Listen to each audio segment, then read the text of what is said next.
Okay, so this is our second kind of weekend update mini lecture, and I'm doing these ones this week on Saturday because we have our learning check coming up on Thursday in week 4.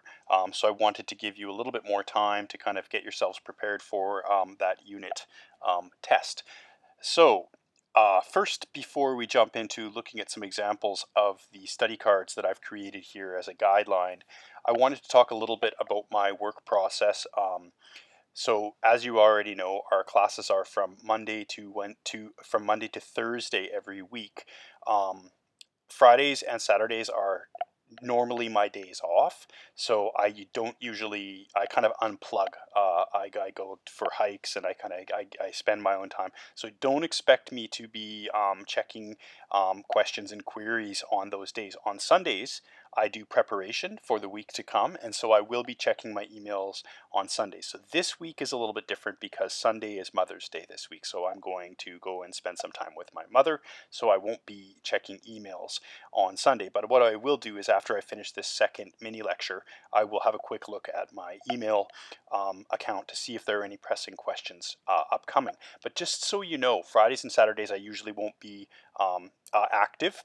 Sundays I'm usually going to be doing preparation, so I will be active there. And then Mondays through Thursdays, as you know, I'm kind of really engaged with what we're doing. Especially, I'm always online during our class time from 12:15 till 3. I'm always online, so those are good times for you to send me an email if you have questions. Now, if something changes and I need to step away, I'll always kind of include that in an email or put that on an announcement on VIU Learns. Okay, so as I shared in my last mini lecture, one of the methods, it's a really powerful method for preparing yourself for unit tests or just to make sure you're getting the concepts, is for you to create your own deck of study cards. So let's take a look at what they're going to look like. And as I mentioned before, you can get recipe cards from a dollar store. Go to the stationery section in the dollar store. You should be able to find those white cards that are blank on the front and have lines on the back, and they're about about 4 or 5 inches big by about 3 inches tall. So they're very effective. So let's take a look at what study cards might look like for this class. So obviously, you have to review things like parts of speech. So you can notice here, this would be the front of the card. This is the back of the card. So what is a noun? That's your question to yourself. Then on the back, you include the answer, a person, place, thing, or idea. And then you have some examples here: car, dog, biology, Eddie. Okay, so perfect. Card number 2 might be a question about sentence formulas, right? So what is the formula for a compound sentence? And then you've got your formula here, and then you've got an example: she runs and he jumps. Good. Question number 3, what do we need to make a complete clause? So again, these are all concepts that you should be familiar with, but you just want to create your study card deck so that you have the ability to review on your own, review with a flatmate or a family member. Good, so complete clause, we need to have a subject, noun, and a verb, or we can write it with this sort of a formula where C1 equals subject, noun plus verb. Now we know there are also 2 other elements that commonly can exist in a simple sentence, which are, you might have an object noun or you might have a prepositional phrase, which are called complements to the verb, and they're part of the predicate, right? We have subject and predicate, the 2 key points of any sentence. Devin sings loudly. So in this case, what is the subject? Okay, correct. Devin is the subject. And what is the main verb? Sings. So the entire predicate would be sings loudly. Very good. Okay, card number 4.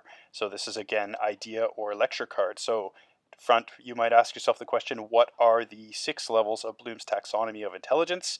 And then you can say level 1 is remembering, level 2 is comprehension, level 3 is application, level 4 is analysis, level 5 is evaluation, level 6 is creation and synthesis.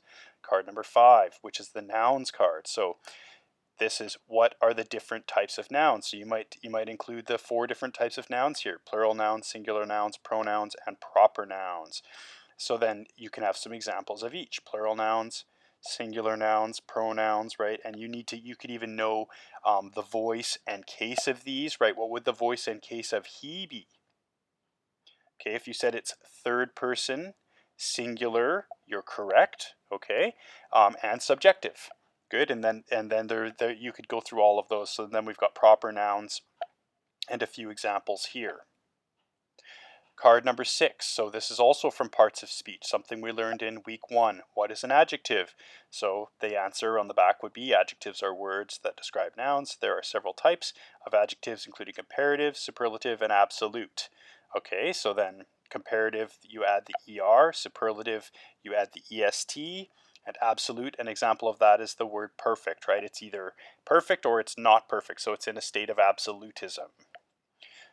Good. Card number 7, sentences. And this is coming from week 2. What is the formula of academic sentences? For academic sentences. And then you would have your formula up here, that'd be on the back of the card. We know that the Humantatanea family members are called conjunctive adverbs, and then you can even list the elements here. And then you might also include an example sentence as well as part of the back of your study card. Okay, now we're moving into the next concept. Card number 8, Duckworth's grit. Good. What is grit? Why is it important for students? And then you would, so this is another really good example of a citation. And notice in my last video, I talked about the 2 types of in-text citations. There are integral and non-integral citations. Which one is this? If you said integral, you're correct, and that's because we've integrated the author of that talk into the subject position of the sentence. So anytime that you put the author's name as the subject, that's an integrated or integral citation. If all of the information were coming at the end of the sentence inside of the brackets, like if we had a bracket here and then we had Duckworth and then a comma and then 2014, then we closed the bracket and had a period, that type of citation would be a non-integral citation because we have not integrated the information into the actual sentence. So then here our answer is Duckworth 2014 stated that grit is the ability to keep on going in the face of difficulty. Grit or perseverance is very salient for students because it predicts success more than raw IQ. Good, so that would be a wonderful study card to review the main concept of Duckworth's talk. Okay, card 9. Maybe this one's also about parts of speech. So then on the front you would write, what is a verb? What are 6 common tenses that we've learned? So obviously we haven't covered these common tenses yet. That will be part of our studies on Monday. So here we go. Verbs are words or words of action or thought, and 6 common tenses are the present tense, the past tense, the future tense, present perfect, past perfect, and future perfect. And if those words are unfamiliar, again, don't be stressed about it right now. They will be coming to us in our mini lecture on Monday. Good. So then again, this is from the lecture about synonyms, antonyms, homonyms, and homophones. So I might ask a question like this: what is a homonym? Because I did talk a little bit in my mini lecture on the synonyms, antonyms, and homophones. I did talk a little bit about homonyms, right? So this question might show up on our learning check. Provide an example and explain the example. So homonyms are words that sound the same but are spelled differently and have different meanings. Good. So this might show up. Next, we have another question from that same mini lecture. What are antonyms? So on the front of the card, you would write, what are antonyms? Provide an example and explain the example. Antonyms are words that have opposite meaning, right? And then we've got a few examples here. Good versus bad, fast versus slow, tall versus short. Those are some pretty clear examples of antonyms. And then we move on. So we're just continuing to roll through. So then I might ask you something about noun phrases. Explain what a noun phrase is. We call them NPs for short, right? That's our abbreviation. And what are its parts? So NP equals noun phrase. This would be on the back of your card, right? NPs have 3 possible parts of speech, right? NPs are an article plus an adjective plus a noun. And our example is the tall boy. NPs can act as subjects or objects. So this would be an excellent card for our review packet.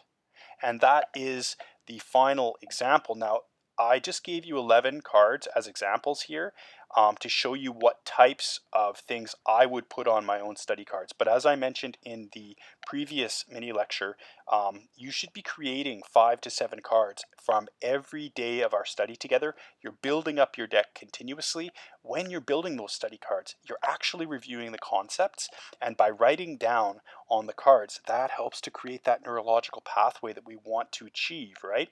And as mentioned in the previous mini lecture about study strategies, creating that pathway takes a lot of practice and review, and that's why we want to use our study cards to help us with our spaced review to create those pathways and lock down that knowledge.